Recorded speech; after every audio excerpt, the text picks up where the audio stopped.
Guys, kamu yang hari ini sedang kena musibah, gagal dalam hal apapun, sedang terjatuh atau sedang berada di titik terendah, tetap tersenyum ya.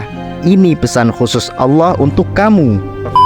Assalamualaikum warahmatullah. Semoga kita selalu mendapat rahmat Allah subhanahu wa ta'ala. Amin. Nah guys, video kali ini kita akan membahas tentang Quran Surah Al-Baqarah ayat 155 sampai dengan 157 yang berisi tentang jawaban dari Allah bagi orang-orang yang sedang kena musibah atau sedang terpuruk. Mari kita simak bersama. Dan sungguh akan kami berikan cobaan kepadamu dengan sedikit ketakutan, kelaparan, kekurangan harta jiwa dan buah-buahan, dan berikanlah berita gembira kepada orang-orang yang sabar. Quran Surah Al-Baqarah ayat 155. Nah, ayat ini merupakan bagian dari ayat-ayat yang menjelaskan tentang fitnah atau ujian yang akan menimpa umat Islam. Dari ayat ini Allah Subhanahu wa Ta'ala berfirman bahwa Dia pasti akan menguji hamba-hambanya dengan berbagai macam hal, seperti ketakutan, entah itu akan masa depan atau ketakutan dalam hal lain, kelaparan, kekurangan harta, yakni lenyapnya sebagian harta kita, kekurangan jiwa, yaitu dengan meninggalnya teman-teman, kaum kerabat dan orang-orang terkasih, dan kekurangan buah-buahan bisa berupa kebun dan lahan pertanian yang tanamannya tidak menghasilkan sebagaimana kebiasaannya atau menurun produksinya. Atau bagi kamu yang sedang merintis usaha atau mencari pekerjaan namun hasilnya tidak sesuai ekspektasi. Hal ini menunjukkan bahwa hidup di dunia ini tidak selalu mulus dan menyenangkan, tetapi juga penuh dengan tantangan dan kesulitan. Allah Subhanahu wa Ta'ala menjelaskan bahwa kehidupan manusia di dunia pasti akan dipenuhi cobaan. Allah akan selalu menguji hambanya agar nampak kualitas keimanan seorang muslim. Rumusnya, kamu yang diuji berarti kamu yang dipilih oleh Allah. Jadi guys,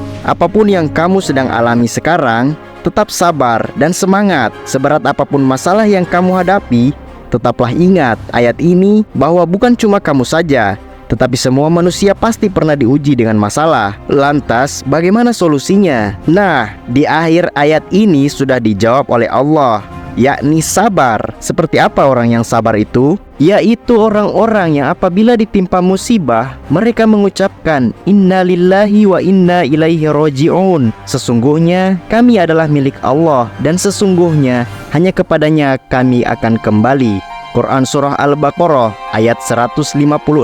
Allah Subhanahu wa Ta'ala akan memberikan kabar gembira kepada orang-orang yang sabar, yaitu orang-orang yang apabila ditimpa musibah, mereka tidak mengeluh, tidak putus asa, tidak marah, tidak menyalahkan orang lain, apalagi menyalahkan Allah Subhanahu wa Ta'ala, tetapi mereka mengucapkan Inna lillahi wa inna ilaihi roji'un. Ucapan ini adalah istirja yang menunjukkan bahwa mereka menyadari kalau mereka adalah hamba Allah yang tidak memiliki hak apapun selain hak Allah, dan bahwa mereka akan kembali kepada Allah yang akan membalas segala amal perbuatan mereka. Ucapan ini juga menunjukkan bahwa mereka berserah diri kepada Allah dan menerima ketetapannya dengan ikhlas. Nah guys, ada doa terbaik dari Rasulullah SAW yang berkaitan dengan ayat ini, dimana ketika kita ditimpa musibah sekecil apapun, bacalah doa ini.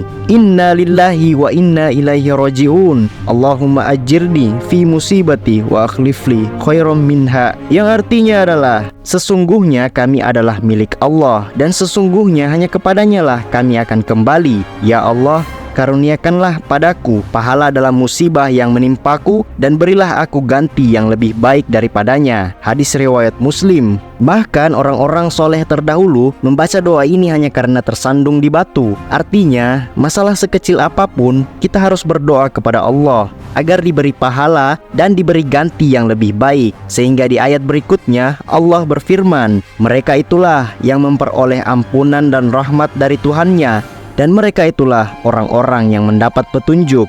Quran Surah Al-Baqarah ayat 157.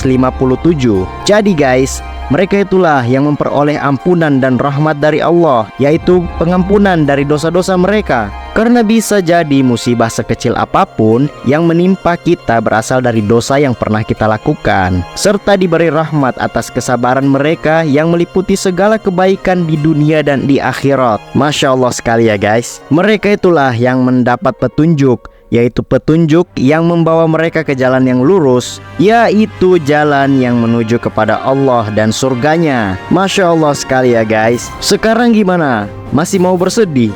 Semoga tidak ya. Nah, dari ayat ini juga kita dapat mengambil beberapa hikmah. Yang pertama, kita harus menyadari bahwa hidup di dunia ini adalah tempat ujian dan cobaan, bukan tempat bersenang-senang dan berfoya-foya. Oleh karena itu, kita harus bersiap-siap menghadapi segala macam ujian yang mungkin menimpa kita, baik yang bersifat materi, fisik maupun psikis. Kita harus bersabar dan bertawakal kepada Allah Subhanahu wa taala serta berusaha untuk mengambil hikmah dan pelajaran dari setiap ujian yang kita alami. Yang kedua, kita harus mengucapkan innalillahi wa inna ilaihi rajiun apabila ditimpa musibah dan dilanjutkan dengan doa tadi. Ucapan ini merupakan bentuk pengakuan bahwa kita adalah milik Allah dan hanya kepadanya kita akan kembali. Ucapan ini juga merupakan bentuk penghiburan dan pengharapan bahwa Allah akan memberikan balasan yang lebih baik kepada kita di akhirat kelak. Dan yang ketiga, kita harus berusaha untuk mendapat ampunan dan rahmat dari Allah serta petunjuk yang membawa kita ke jalan yang lurus. Caranya adalah dengan meningkatkan keimanan, kesabaran dan ketakwaan kita kepada Allah Subhanahu wa taala serta menjalankan perintahnya dan menjauhi larangannya. Kita juga harus senantiasa berdoa dan memohon kepada Allah agar Dia melindungi kita dari segala fitnah dan musibah serta memberikan kita kebaikan di dunia dan di akhirat. Nah guys, semoga kita menjadi salah satu hamba yang bisa masuk surga lewat pintu kesabaran. Amin. Wallahu a'lam bishawab. Wassalamualaikum warahmatullahi